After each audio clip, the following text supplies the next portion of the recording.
Hello student, biology की online class में आप सभी का स्वागत है। बायोलॉजी की लास्ट क्लास में जो अपना टॉपिक चल रहा था वो चल रहा था सेंटर ऑफ ओरिजिन।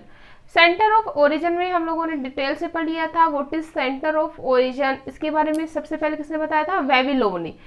इसके साथ ही साथ हम लोगों ने पढ़ लिया था types of centre of origin या उत्पत्ति केंद्रों के प्रकार के बारे में पढ़ लिया था, जिसमें अपना फर्स्ट था primary centre of origin and second था अपना सेकेंडरी सेंटर ऑफ ओरिजिन। इस प्रकार हम लोगों ने सेंटर ऑफ ओरिजिन कंप्लीटली पढ़ लिया था। आज का जो अपना टॉपिक है वो नया है, वो है हाइब्रिडाइजेशन। इंपॉर्टेंट टॉपिक अपना कौन सा? हाइब्रिडाइजेशन या संकरण। हाइब्रिडाइजेशन हिंदी में बोलते हैं संकरण। क्या होता है संकरण?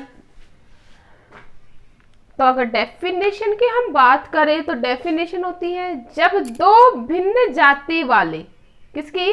जब दो भिन्न जाति वाले जीन प्रारूप के मध्य, किसके मध्य?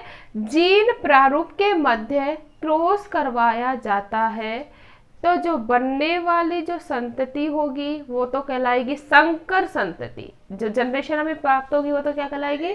संकर संतति। और यह जो क्रिया होती है वो कहलाती है संकरण। क्लियर है?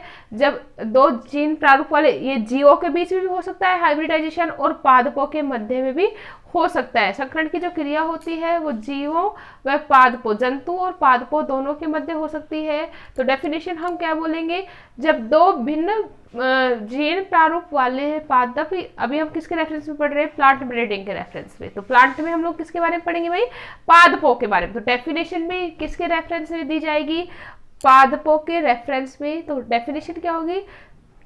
जब दो भिन्न भिन्न जीन प्रारूप वाले पौधों के मध्य क्रॉस कराया जाता है तो जो संतति हमें प्राप्त होती है वो कहलाती है संकर संतति, और यह जो क्रिया होती है वो क्या कहलाती है? संकरण। क्लियर है? अगर हम सेकंड टाइप की डेफिनेशन की बात करें तो सेकंड होगी कि जब दो भिन्न भिन्न पादपों के परागकणों और परागकोश के मध्य संकरण कराया जाता है तो यह क्रिया क्या कहलाती है? संकरण। क्लियर है? तो डेफिनेशन क्या होगी? जब दो भिन्न भिन्न जीन प्रारूप वाले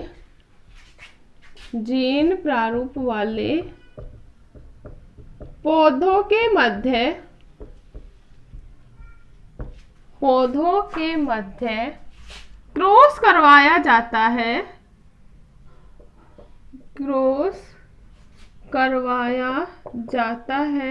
तो बनने वाली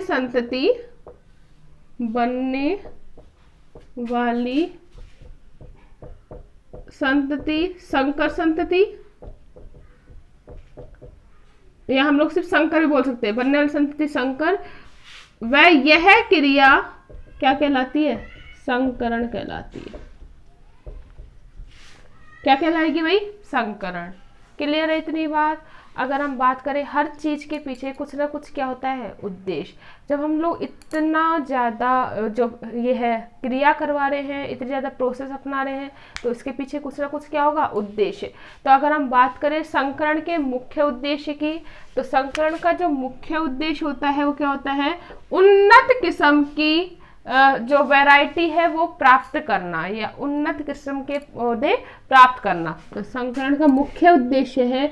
और सबसे इंपॉर्टेंट बात स्टूडेंट, यह एक प्रभावी क्रिया है। कैसी क्रिया है? प्रभावी क्रिया है, जिसके द्वारा हम लोग वांछित लक्षण वाले पादप प्राप्त कर सकते हैं या उन्नत किस्म वाले पादप प्राप्त कर सकते हैं। क्लियर है इतना? तो हम बात कर रहे हैं किसकी? संकरण के उद्देश्य की। तो संकरण क्या है? इससे क्या है? फसलों के जीन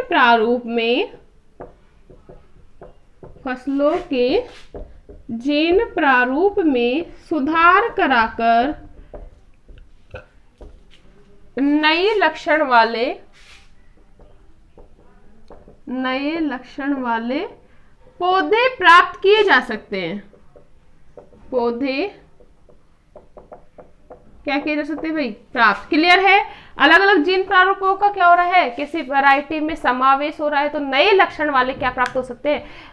पौधे प्राप्त हो सकते हैं। क्लियर है? इसके साथ ही साथ अगर हम बात करें, जो संकरण है एक आधुनिक तकनीक है। कैसी तकनीक है? आधुनिक तकनीक है और एक विकसित प्रकार की क्या है?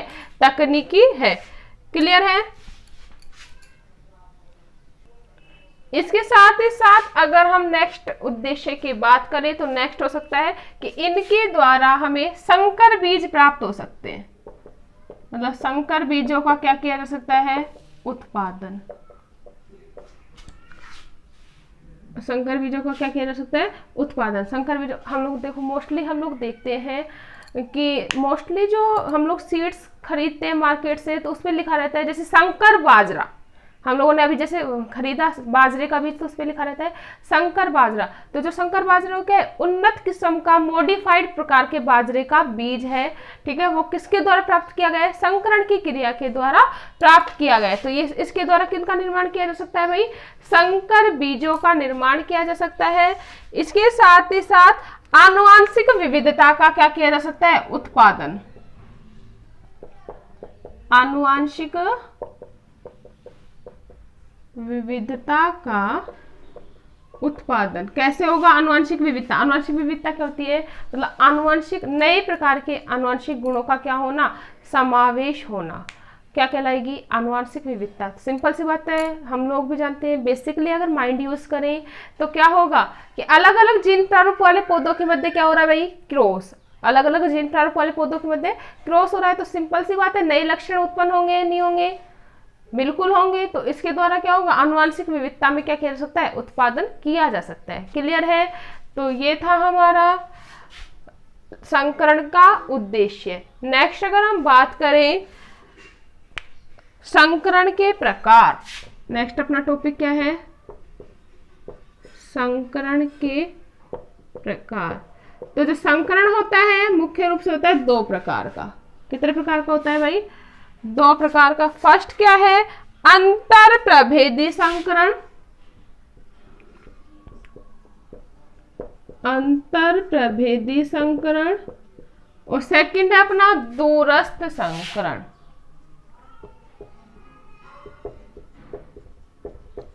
जान लेते हैं क्या होता है अंतर प्रभेदी संकरण और दूरस्थ संकरण के बारे में। जैसा कि हम लोग जानते हैं, we all know that student, कि जो कुछ जो वर्ड्स होते हैं उनके नाम के अकॉर्डिंग हम डिफाइन कर सकते हैं। बहुत ही इजी है। अंतर प्रभेदी, अंतर का मतलब उसी के अंदर, अंतर का मतलब उसी के अंदर।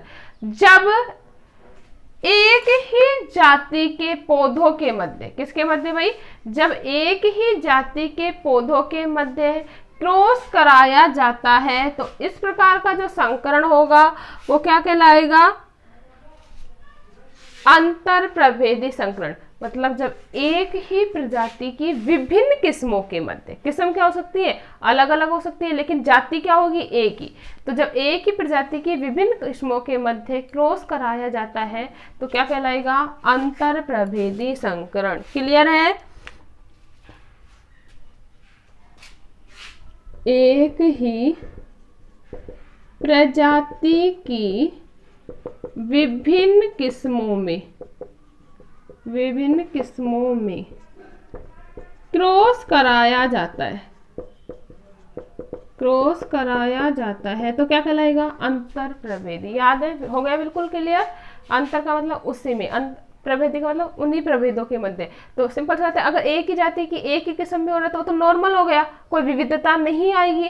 जबकि एक ही प्रजाति की अलग अलग किस्मों में क्रॉस हो रहा है तो क्या आएगी? विविधता। ठीक है? तो विविधता हमारा मुख्य उद्देश्य है, तो किसके द्वारा प्राप्त होगी? एक ही प्रजाति की विभिन्न किस्मों के मध्य क्रॉस कराया जाने पर। ठीक है? नाम सेकंड बात करें किसकी? दूरस्थ संकरण की। दूरस्थ का मतलब दूर। दूर का मतलब क्या होगा भाई? यहाँ रेफरेंस जो लेंगे, दूर का मतलब ये नहीं है कि एक अलग प्रजाति है और एक दूसरी जगह प्रजाति है, उनके मध्य क्रॉस। दूरस्थ संकरण का मतलब यहाँ पे ये है कि जब अलग अलग प्रजाति में, किसमें भाई, अलग अलग प्रजाति के पौधों के मध्य क्रॉस करवाया जाता है तो ऐसा संकरण क्या कहलाएगा, दूरस्थ। दूरस्थ का मतलब दूर, और दूर का मतलब क्या है कि अलग अलग प्रजाति के पादपों के मध्य या अलग अलग प्रजाति के जीन प्रारूप वाले पादपों के मध्य क्रॉस कराया जाता है तो क्या कहलाएगा, दूरस्थ संकरण। जब अलग अलग प्रजाति के पादपों के मध्य क्या कराया जाता है, क्रॉस, तो इसे क्या कहेंगे, दूरस्थ संकरण। जैसे हम एग्जाम्पल के द्वारा समझ सकते हैं। नई, देखो सबसे इंपॉर्टेंट बात यहाँ पे क्या आती है कि जब दूरस्थ संकरण करवाया जाता है तो नई किस्म का क्या होता है, विकास।